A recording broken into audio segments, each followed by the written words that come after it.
મોટાભાઈ સમાન છે. સંજીવભાઈએ ખાસા વર્ષો કર્યા છે પાર્ટીમાં.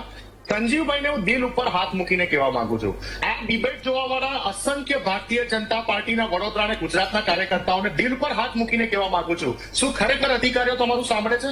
શું ખરેખર તમારા વોર્ડના કાઉન્સિલરો ધારાસભ્યો તમારા કામ કરાવે છે? જ્યારે તમે એમની પાસે જાઓ છો કે અમે તમને મત નંખાવડાયા છે, અમે તમારી ત્યાં પેજ પ્રમુખની કામગીરી કરી છે, નથી થતું. આ તમે જો 15/5/2025 ના રોજ આજ વોર્ડ નંબર 16 અને વોર્ડ નંબર 17 ની તરસાલી જે અમારો વિસ્તાર છે ત્યાં ભારતીય જનતા પાર્ટીના કાર્યકર્તાઓની મીટિંગ થઈ હતી અને એ મીટિંગમાં ધારાસભ્ય પણ સ્થાનિક ધારાસભ્ય અને પૂર્વ મેયર પણ હાજર હતા.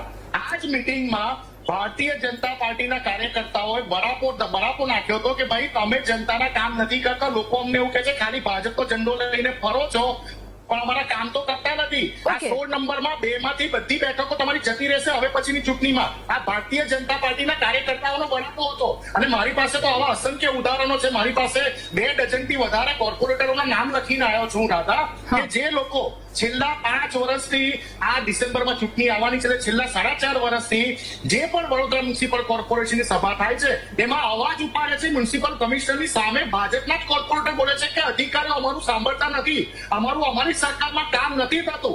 અને એના પ્રતિરૂપ તમારે તમારા જ કોર્પોરેટર આશીષ જોશીને સસ્પેન્ડ કરવા પડે કારણ કે એમને સભામાં અવાજ ઉપાડ્યો હતો આમ લોકોનો. તમારે એવા અસંખ્ય તમે જો મારી પાસે ઉદાહરણ છે, કેમ નથી થતા કામ? કહેવાનો વિષય એ છે કે આ લોકોએ માંગણી શું કરી કે ભાઈ વરસાદી ગટરનું પાણી અમારું વરસાદી ગટર સાફ નથી થઈ, વરસાદી ગટરમાં ડ્રેનેજનું પાણી મિક્સ થાય છે અને પાણી બધું ઘરોમાં ઘૂસી જાય છે. આજે 450 કિલોમીટરની વરસાદી ગટરો જે આખા વડોદરા શહેરમાં ઝાડો છે એમાં તમામ જગ્યા ઉપર ડ્રેનેજનું પાણી મિક્સ થઈ રહ્યું છે. બસ વિશ્વામિત્રી નદીની સાફની વાત તો બહુ દૂરની નહીં રાધા.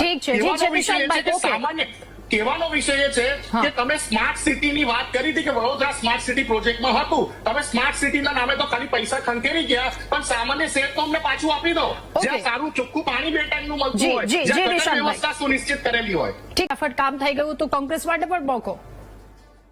હું સ્ટેપ બાય સ્ટેપ જવાબ આપવા માંગીશ રાધા. મારા મિત્ર સંજીવભાઈ જે બોલ્યા કે નિશાંતભાઈને કોઈ કામ પડે તો મારી પાસે આવે, એમની મિત્રતામાં ભાવના છે, બિલકુલ સાચી વાત. પરંતુ કોંગ્રેસના કાર્યકર્તાઓને આ અધિકારીઓના નાક અને કાન પકડતા સરસ મજાનું આવડે છે. કોંગ્રેસનું જયારે વડોદરા મ્યુનિસિપલ કોર્પોરેશનમાં અને ગુજરાતના તમામ કોર્પોરેશનમાં શાસન હતું ત્યારે માત્ર 180 રૂપિયાના પાણી વેરા સાથે અમે 2 ટાઈમ પીવાનું ચોખ્ખું પાણી આપતા હતા અને ગરીબો પાસેથી 1 રૂપિયો વેરો પાણીનો વેરોના ટેક્સ નતા લેતા. અત્યારે 1200 રૂપિયા પાણીનો વેરો છે મધ્યમ વર્ગ માટે અને 800 રૂપિયા ગરીબો માટે વેરો છે. કયા વિસ્તારમાં સંજીવભાઈ જવાબ આપી દે કે 2 ટાઈમ ચોખ્ખું પીવાનું પાણી આવ્યું છે? રાધા તમે પણ જવાબ આપી શકો છો કે અમદાવાદના કયા વિસ્તારમાં 2 ટાઈમ કોર્પોરેશનનું પીવાનું ચોખ્ખું પાણી આવે છે? નથી આવતું. બીજી વાતો કરવા માંગુ, એમને પેવર્સની વાત કરી, આ જોઈ લો વિશ્વની 8મા નંબરની અજાયબી ડબલ ડેકર પેવર્સ. કારણ કે કોન્ટ્રાક્ટરને પૈસા કમાવાના એટલે પેવર્સ તો બનાવ્યા અને નીચે પાછા બીજા પેવર્સ બનાવ્યા. કેમ? કારણ કે કોન્ટ્રાક્ટરની ડિમાન્ડ હતી કે પેવર્સનો ખર્ચો કરીને પૈસા કમાવા પડશે. આખી સપ્લાય ચેન મેનેજમેન્ટ ચાલે છે. આ લોકોની વડોદરા મહાનગરપાલિકાથી લઈને કમલમ સુધીની આખી સપ્લાય ચેન મેનેજમેન્ટ છે અને એટલે લોકોના કામ નથી થતા. અમારે તો કહેવાનું સ્પષ્ટ છે કે અમે કોઈ શ્રેય લેવા નથી માંગતા. ભાઈ ભાજપના કાર્યકર્તાઓ આવે કે કોંગ્રેસના આવે કે કોઈ અપક્ષના આવે, જે લોકો વોટિંગ નથી કરતા નોટામાં વોટ કરે છે એ લોકો પણ આવી શકે. પણ કહેવાની વાત એ છે, તમે બોલ્યા ને કોંગ્રેસ પાસે 200 કાર્યકર્તા ભેગા ના થાય. અરે ભાઈ અમારો એક કાર્યકર્તા તમારા વિસ્ફોટ પર બનેલા 10,000 કાર્યકર્તાઓને લાયક છે. એટલા માટે અમારા વિરોધ પક્ષના નેતા પાસે આવું ને 24 કલાકમાં કામ થયું એ આજે આખું ગુજરાત જોઈ રહ્યું છે, આખું વડોદરાની જનતા જોઈ રહી છે. જે કામ 3 વર્ષથી પેન્ડિંગ હતું એ 24 કલાકમાં કોંગ્રેસના વિરોધ પક્ષના નેતાએ કરીને બતાવ્યું. આ છે અમારી સાચી જીત. નિશાંતભાઈ આપની અંતિમ પ્રતિક્રિયા પણ આપી દો, મારી પાસે સમયનો અભાવ છે. ક્વોન્ટિટી ઓફ કાર્યકર્તા નહીં, આને ક્વોલિટી ઓફ કાર્યકર્તા કહેવાય.